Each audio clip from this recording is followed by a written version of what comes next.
The great hall of the Galactic Council was cold. It was always cold. The aliens who built it came from frozen worlds, and they never cared about the comfort of younger species. Admiral Kong Ji-hoon stood in the center of the chamber, surrounded by holographic projections of the Council's 12 ruling members. Their faces, if they could be called faces, showed nothing but contempt. Ji-hoon had served humanity for 40 years. He had fought in 3 wars for the Council.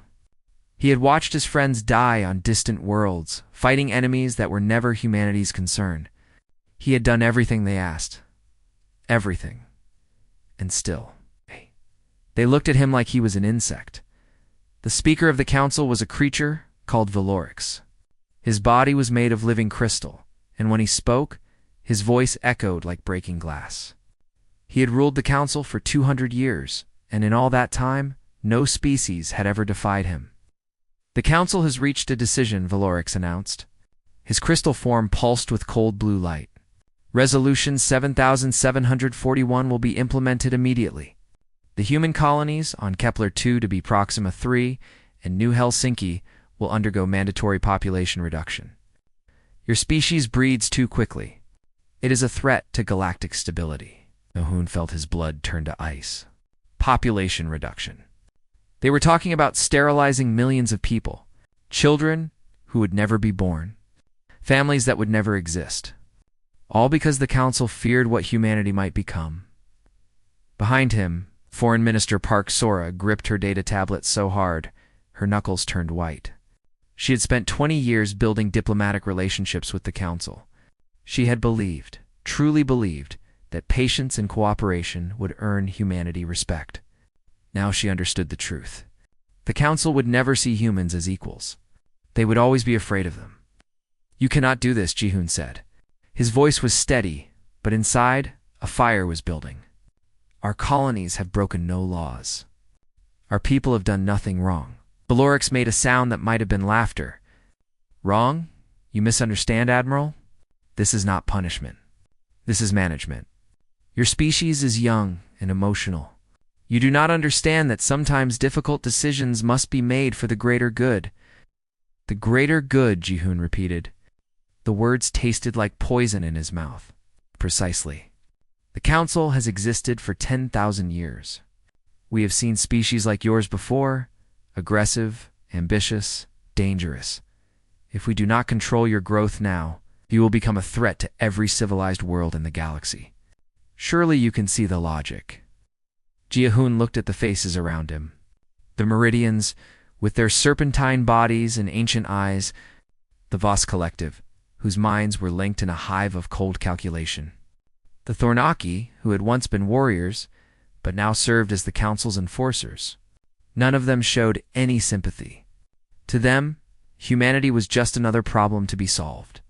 For 70 years, humanity had played by the rules. They had joined the Council as a junior member, accepting every unfair treaty and every humiliating demand. They had given up colonies when the Council said they were expanding too fast. They had limited their military when the Council said they were too aggressive. They had bent and bent and bent, hoping that one day they would be accepted. That day would never come. Ji-hoon understood that now. "I need to consult with my government," he said carefully. "This is not a decision I can make alone." Valorix waved a crystalline appendage dismissively.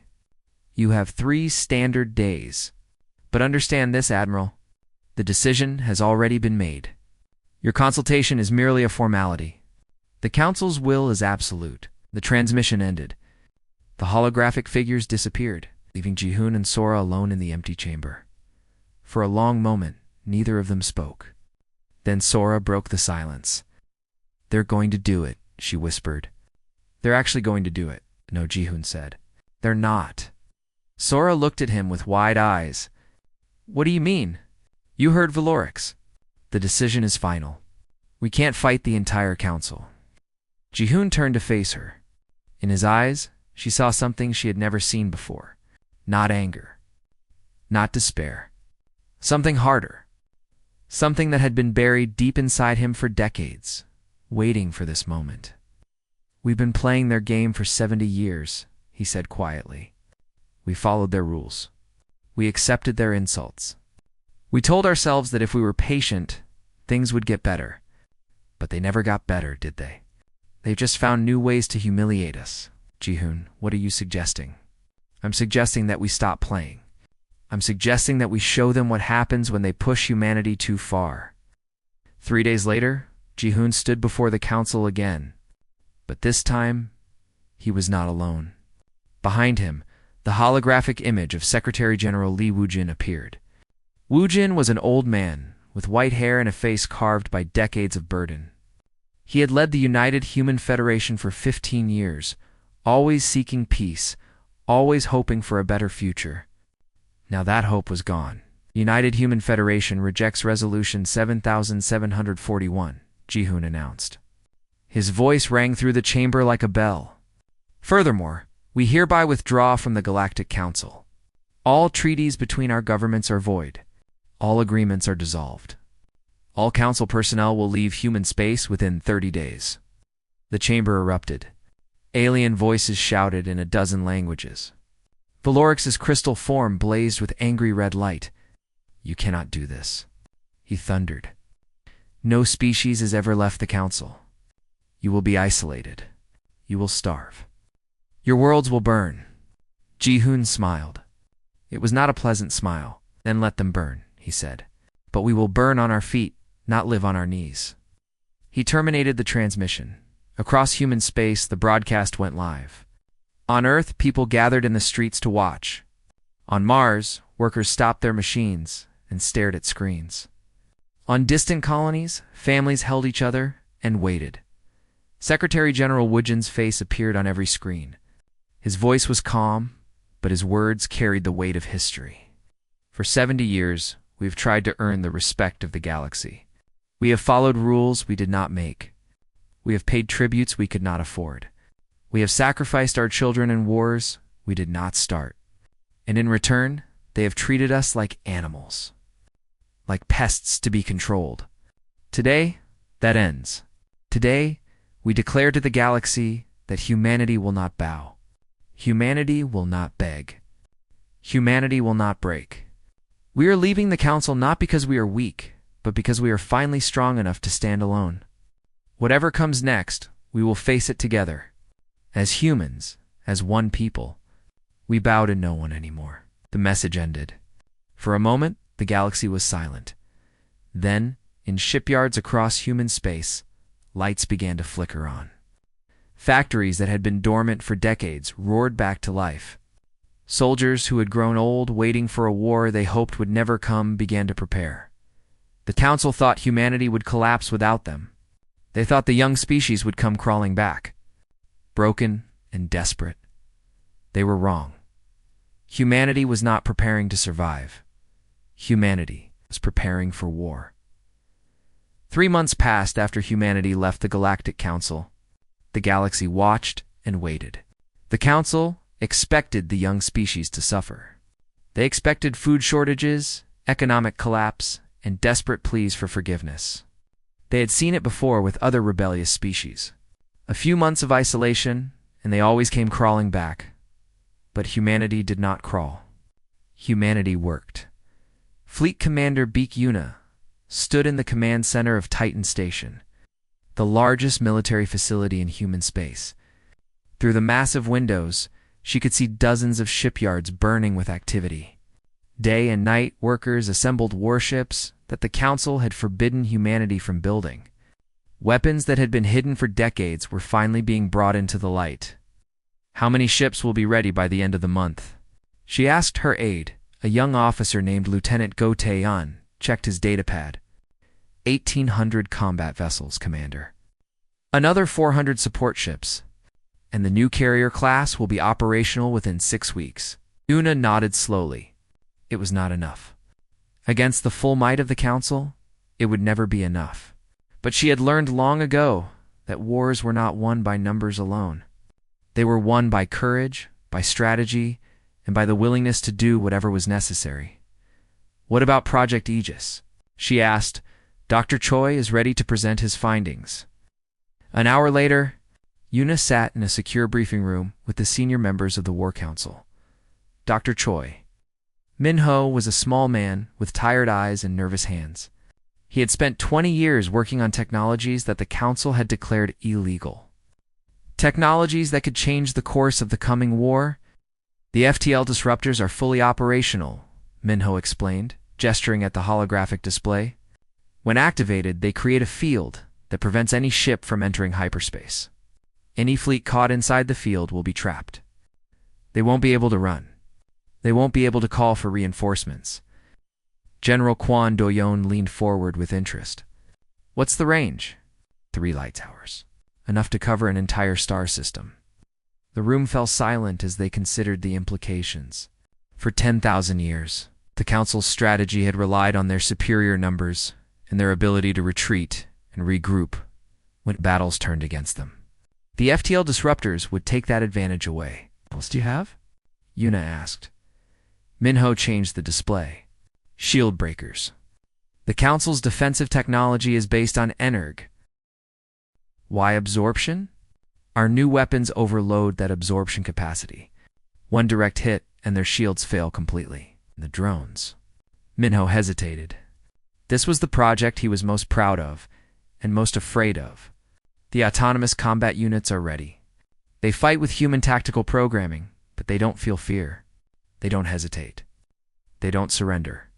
Each drone carrier can deploy 5,000 units in under a minute.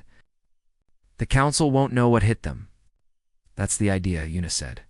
But weapons alone won't win this war. We need allies. She turned to the figure standing in the shadows at the back of the room. Intelligence Director Yoon Hae-an was a woman who preferred to remain unseen. She had spent 30 years building a network of spies and informants across the galaxy. Now, that network was humanity's greatest weapon, Report Yuna said. Hae-an stepped forward. Her voice was soft, but every word carried weight. The Council rules over 200 species. Most of them joined willingly, seeking protection and trade. But 14 species were conquered, subjugated, enslaved in all but name. She activated her own display. 14 worlds appeared, scattered across the galaxy. The Varathi were once the greatest warriors in their sector. The Council broke their fleet and forced them into servitude. The Kalani were scientists and explorers. The Council stole their research and reduced them to manual laborers. The Drusk were builders, engineers.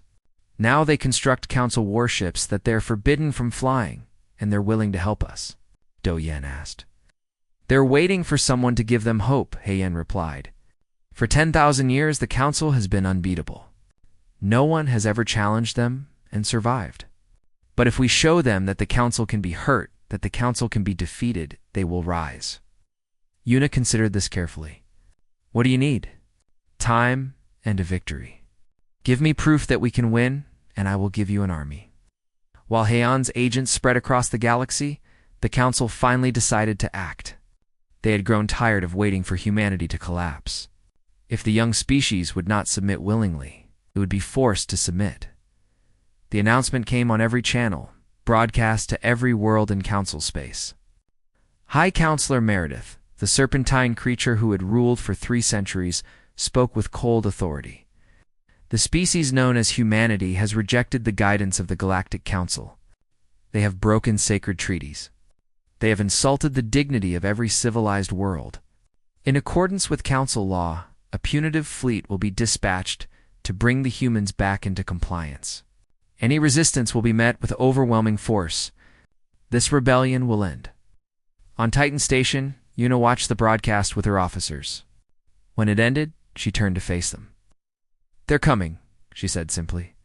Intelligence estimates 400 warships. 12 different species. The largest fleet assembled in 200 years. Lieutenant Go looked worried. Can we stop them? Yuna smiled. It was a dangerous smile, full of secrets. We've been preparing for this moment for 3 months. The Council thinks they're coming to punish a disobedient child. They have no idea what's waiting for them. She pulled up a tactical map of the Proxima system, the likely entry point for the Council fleet. Red dots represented human forces. There were far more than anyone outside this room knew about. 2,000 ships, she said quietly, hidden in the asteroid fields, running dark, silent, invisible. When the Council fleet arrives, they'll think they outnumber us 4-1. And the FTL disruptors, already in position, the moment they drop out of hyperspace, we trap them. No retreat. No reinforcements. No escape. Doyen grinned fiercely. They're walking into a trap, no Una corrected. They're walking into a grave. Across human space, the final preparations began. Soldiers said goodbye to their families. Pilots ran last-minute checks on their fighters. Engineers loaded weapons that would soon tear through Council ships like paper in her private quarters. Una allowed herself a moment of doubt. She had studied the Council's military history. She knew how they had crushed every rebellion, every challenge, every threat.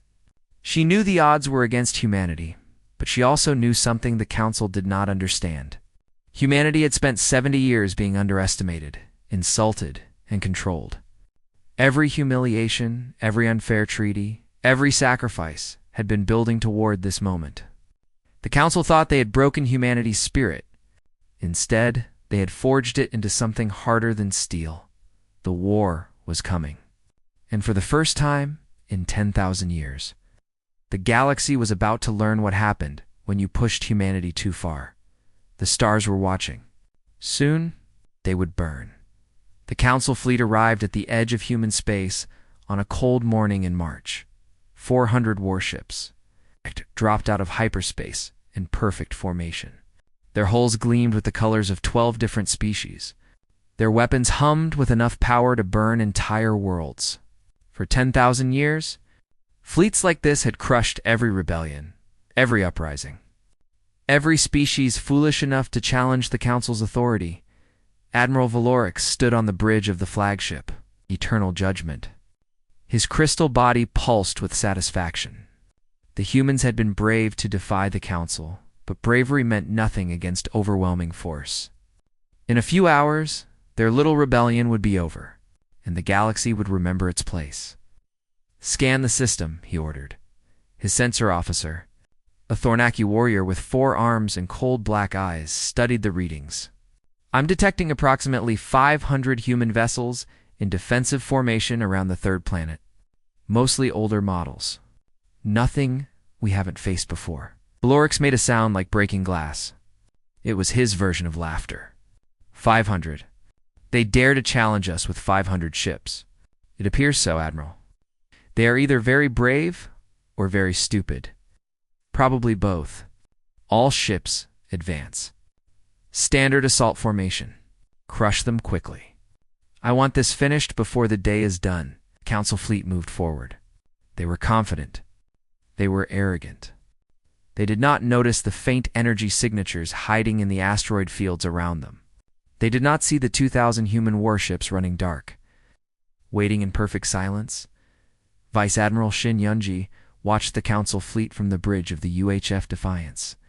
She was a small woman with sharp eyes and a calm voice. She had never lost a battle in her career. She did not intend to start today. "They're in position," her tactical officer reported. "All enemy vessels are inside the trap zone.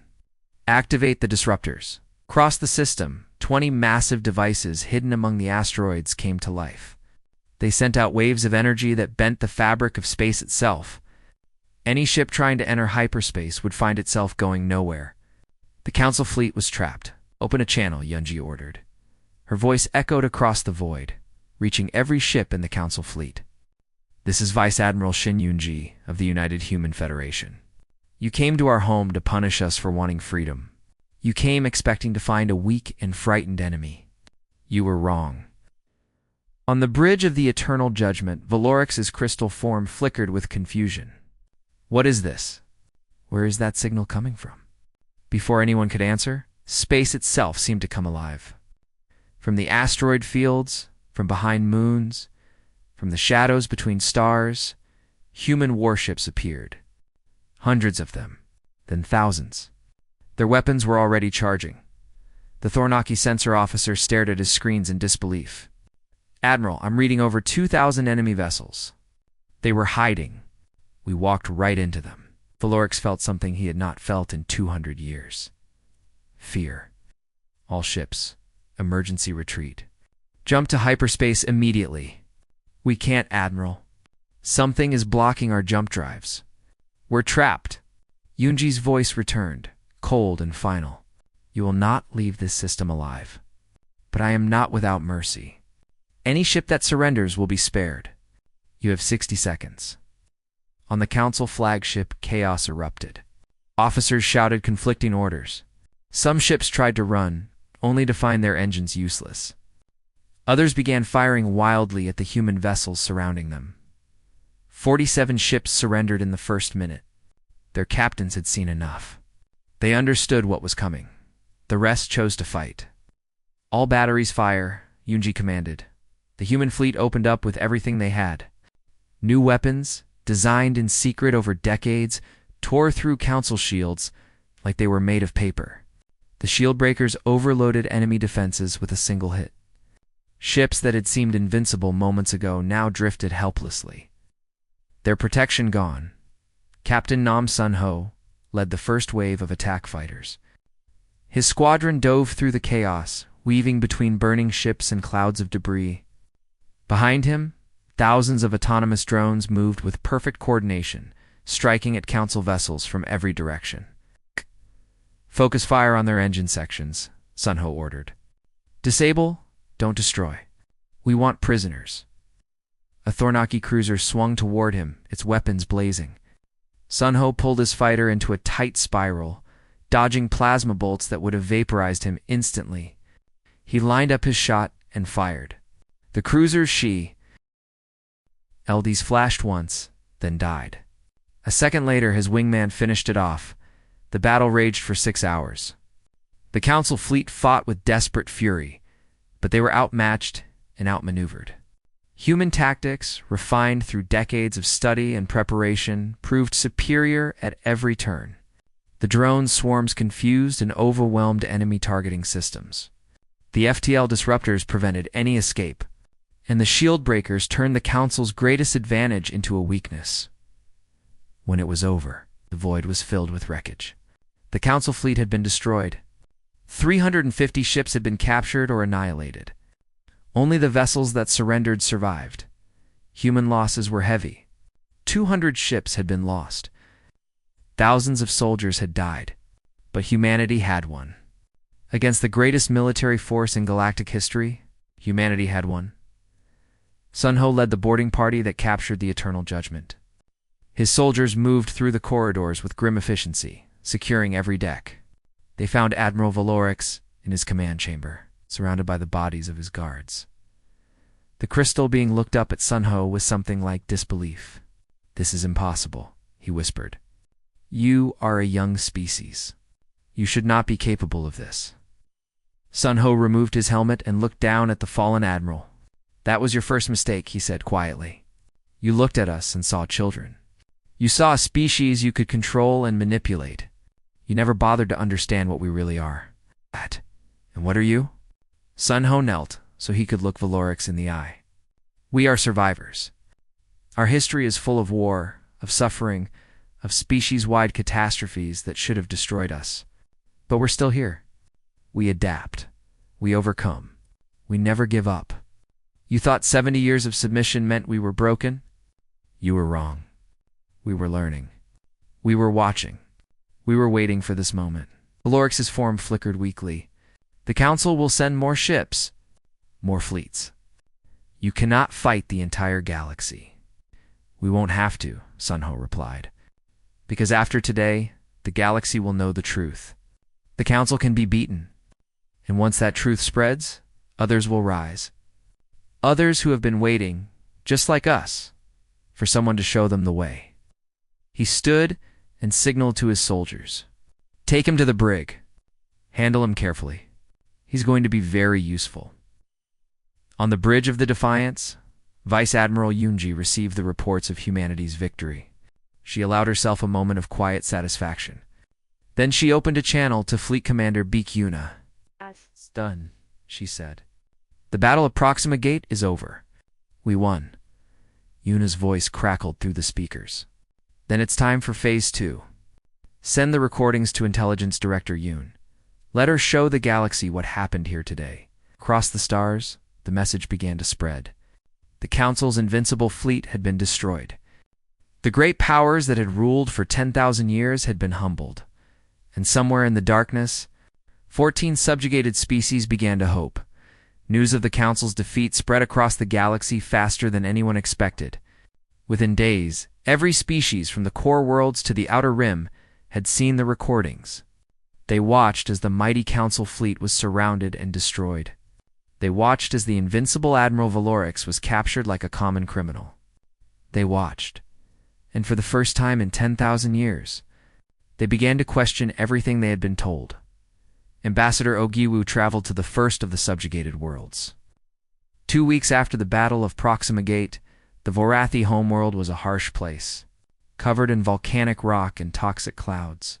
Once, the Vorathi had been the most feared warriors in their sector. Their fleets had been legendary. Their soldiers had been unstoppable. Then the Council came. The war had lasted only 3 years. The Vorathi fought with incredible courage, but they could not match the Council's numbers. When they finally surrendered, the Council made an example of them. Their fleets were destroyed. Their weapons were confiscated. Their children were taken to Council worlds to be educated in proper behavior. For 800 years, the Vorathi had lived as servants, but they had never stopped dreaming of freedom. The Vorathi leader was an old warrior named Krath. His body was covered in scars from battles fought long before most humans were born. He met Jiwoo in a hidden bunker deep beneath the planet's surface. "You were brave to come here," Krath said. His voice was like gravel. "If the Council discovers this meeting, they will destroy your species completely." "The Council has already tried to destroy us," Jiwoo replied calmly. "We defeated their greatest fleet. Now we're coming for the rest." Krath studied her with ancient eyes. "Why are you here, human? What do you want from us?" "Nothing." The old warrior blinked in surprise. "Nothing. We're going to war against the Council whether you help us or not. We came here to offer you a choice, not to ask for a favor. If your people want to join us, we will fight for your freedom as hard as we fight for our own. If you prefer to stay neutral, we understand. We ask nothing in return." Krath was silent for a long moment. In 800 years, no one had ever offered the Vorathi something without expecting payment. The Council demanded tribute. Other species demanded alliances and treaties. But these humans simply offered. "And if we lose?" he asked quietly. "If the Council wins, my people will be exterminated." "Yes, that's the risk. But ask yourself this, Krath. Is the life you're living now worth preserving? Is slavery really better than death?" The old warrior's eyes hardened. He had asked himself that question every day for 800 years. "What would you need from us?" He asked warriors. "Ships. If you can build them in secret. But most importantly, we need you to spread the word. Contact the other subjugated species. Tell them what you've seen. Tell them humanity's fighting back, and they can too." 3 days later, the Vorathi declared their independence from the Council. Their announcement was broadcast on every channel, accompanied by recordings of Council atrocities that had been hidden for centuries. The galaxy erupted. Within a month, the Kelani joined the rebellion. Then the Drusk. Then 9 more species who had suffered under Council rule. They called themselves the Coalition of Free Species, and humanity stood at its heart. General Quan Do-yen coordinated the combined offensive from a mobile command center that moved constantly to avoid Council assassins. His war room was a chaos of holographic displays showing battles across dozens of star systems. Human strategists worked alongside Vorathi warriors, Kalani scientists, and Drusk engineers. It was the most diverse military force in galactic history, Port Do-yan commanded. His aide, Colonel Han Gyan, pulled up the latest updates. The Vorathi took back their homeworld's orbital stations yesterday. The Kalani have seized control of 3 research facilities in the Outer Rim, and the Drusk just captured a Council shipyard. They're already converting it to produce ships for our fleet. What about Council response? Scattered, confused, they're trying to fight us on 20 different fronts, and they don't have the ships for it. Every fleet they send to crush one rebellion leaves another sector undefended. Do-yan allowed himself a small smile. This was exactly what they had planned. The Council's greatest strength had always been their overwhelming numbers. But numbers meant nothing if you had to spread them across the entire galaxy and our human forces. Fleet Commander Beak's main fleet is pushing toward Sector 7. Vice Admiral Shin is holding the defensive line in Proxima. Captain Nam is leading raids on Council supply lines in the Northern Territories. Could tell Beak to continue the advance, but remind her not to overextend.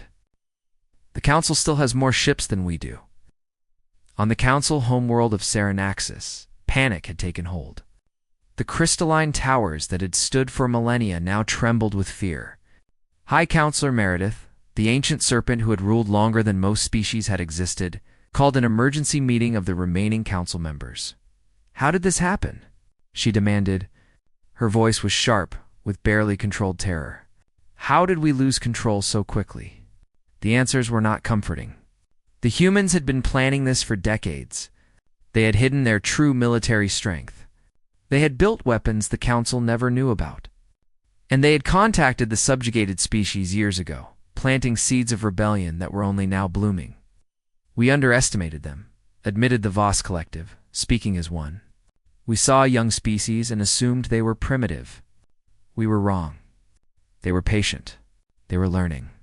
And we taught them exactly how to destroy us. Meredith's ancient eyes narrowed. Then we must teach them a new lesson. We will assemble every ship in Council space. We will crush their coalition world by world. We will make an example so terrible that no species will ever dare to rebel again. But as she spoke, reports came in of another human victory. And another. And another. Across the galaxy, the coalition forces advanced. They did not fight for conquest or revenge. They fought for something the Council had never understood. Freedom. The right to live without fear. The right to determine their own destiny.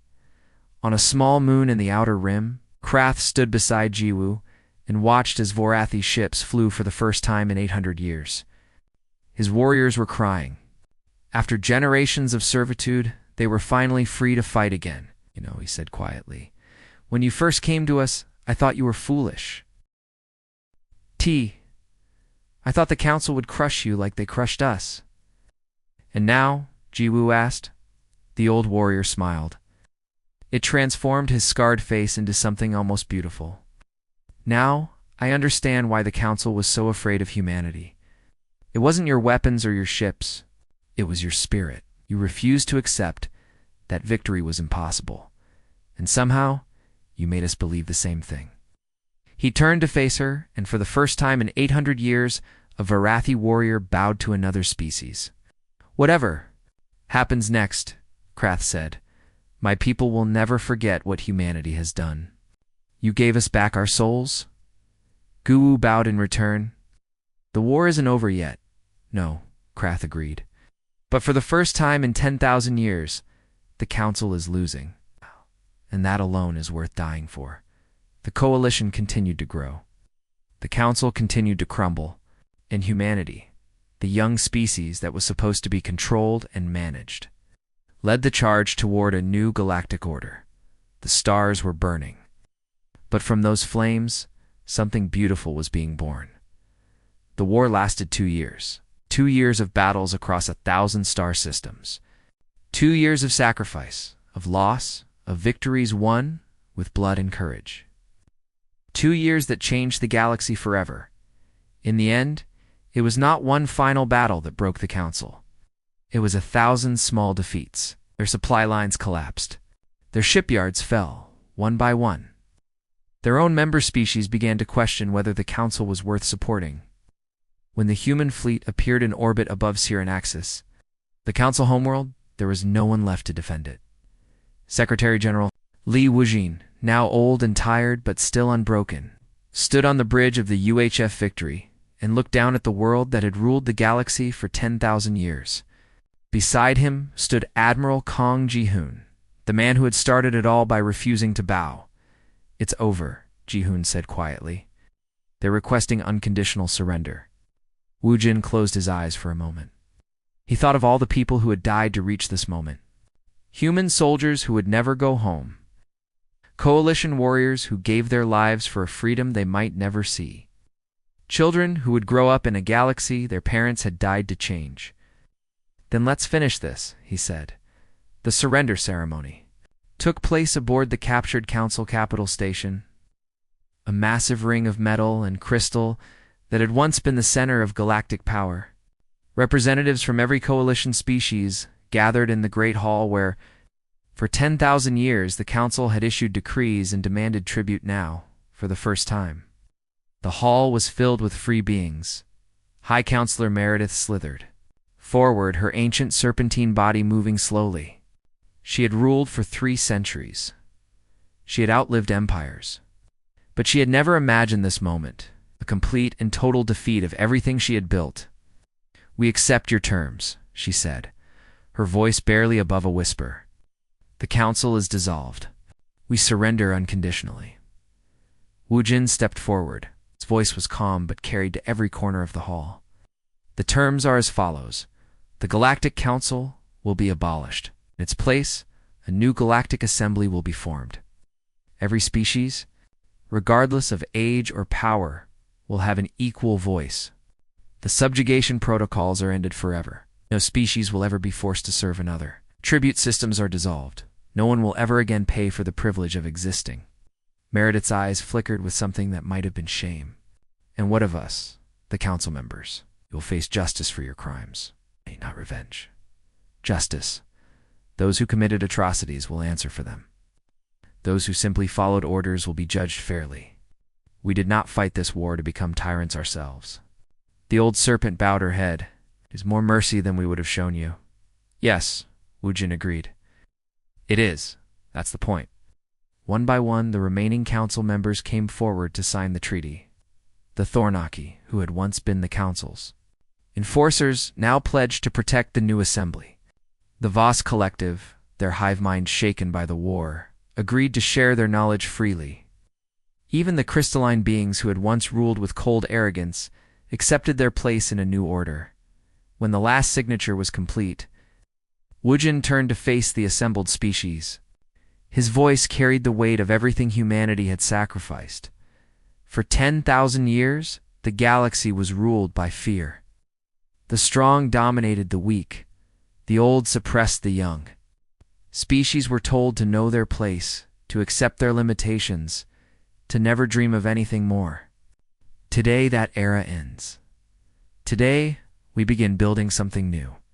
A galaxy where every species has the right to grow, to explore, to reach its full potential. It will not be easy. We have wounds that will take generations to heal. We have hatreds that run deep. But we have also proven something important. When we stand together, there is nothing we cannot achieve. He paused, looking out at the faces before him. Humans and Varathi, Kalani and Drusk, and a dozen other species who had once been enemies. Now they were something else. Not quite friends. Not yet. Something better than they had been. "The galaxy belongs to all of us now," Wujin said. "Let's build something worth inheriting." 50 years later, the Galactic Assembly had grown into something beautiful. The old council homeworld of Saranaxis was now a museum, a reminder of what had been and what must never be again. The new capital was a massive station, built jointly by every member species. A symbol of cooperation floating in neutral space. Admiral Kang Jahun had retired long ago, spent his last years on a small farm on Mars, surrounded by his grandchildren. When he died peacefully in his sleep, the entire galaxy observed a moment of silence. Secretary General Li Wujin passed away shortly after the war's end, his body finally giving in to years of stress and sacrifice. His statue stood in the assembly hall, a reminder to every generation of the man who had refused to kneel. Fleet, Commander Bikuna, lived to see the 50th anniversary of the Liberation War.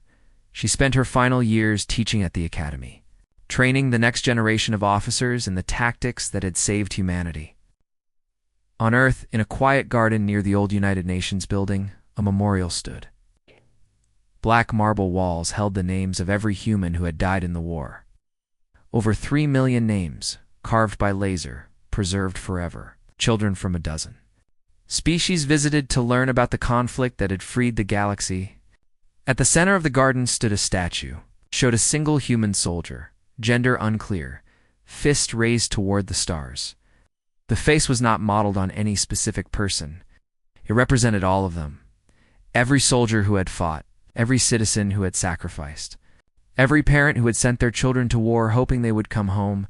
The inscription at the base was simple. We refuse to kneel, and in standing, we set the galaxy free. A young Varathi girl visited the memorial with her school class. She was small, barely 10 years old, born in a time of peace her grandparents could never have imagined. Her teacher, an elderly human named Bei Soyang, guided the children through the garden. Why did the humans fight? The girl asked. The council was so powerful. They could have just obeyed. Soyang knelt beside the child, her old bones protesting. That's a very good question. Do you know what the council wanted to do to humanity? The girl shook her head. They wanted to control us. To decide how many children we could have. To tell us where we could go and what we could think. They didn't see us as people. They saw us as problems to be managed. That's mean, the girl said. Yes, it was. And when your grandparents' people were conquered, the council did the same thing to them. They took away everything that made them Vorathi. They tried to make them into something small and obedient. The girl's eyes widened. She had heard stories of the old times, but they had always seemed distant and unreal. Humanity decided that no one should have to live like that, Soyang continued. Not us. Not anyone.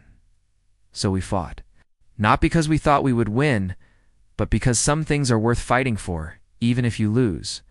But you didn't lose. Soyang smiled. No, we didn't. And now your generation gets to live in a galaxy where no one has to be afraid. That's what your ancestors died for. That's what my ancestors died for. A future where children like you can ask questions without fear.